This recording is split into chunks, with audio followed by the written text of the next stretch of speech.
Today I'm thinking of sculpting a face, but not a whole head.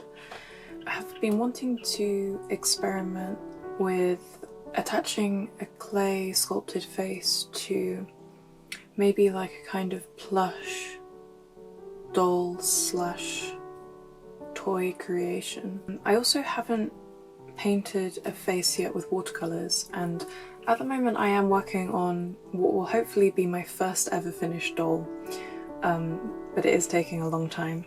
It's less that I'm spending a huge amount of time on it, and obviously it does take a lot of time to create various elements, and more just that I just haven't really had the time to progress as quickly as I want. So I want to sculpt this face, and I think it would be a really nice first face to try painting with watercolours. Last year I did try painting some faces that I had made with acrylics and oils, and I wasn't super happy with how they came out. I haven't decided yet how I want to show and present in editing all of the doll work I've done up until now. Definitely the doll I'm currently hoping to finish eventually, my first finished doll. That will definitely be a video, but all of the kind of work and research leading up to that and the experiments that I did last year before I started editing anything, I'm really not sure how I want to show all of that yet. I want this doll slash plush toy to be a going away present for my friend.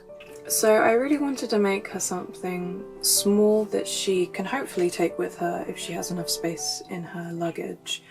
And I wanted it to be a kind of like a lucky charm, like a kind of talisman she can take with her, because having moved country, I know what it's like, and it can be really hard, even if you're enjoying the new change. There's still like quite a big adjustment process.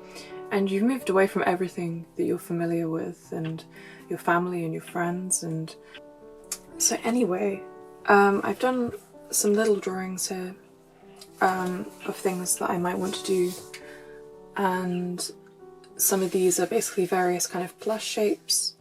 I'm thinking, although I'm not 100%, that I might do a kind of triangle shaped creature, and the face is going to be attached kind of in the middle.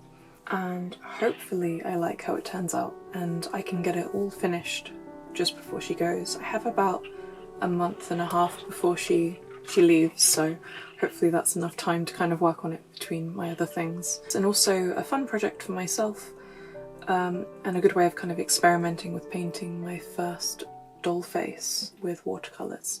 I'm going to get started, going to get some clay out, and I'm going to kind of feel my way through what kind of face I want to make for her. And that's it. I'm gonna get started.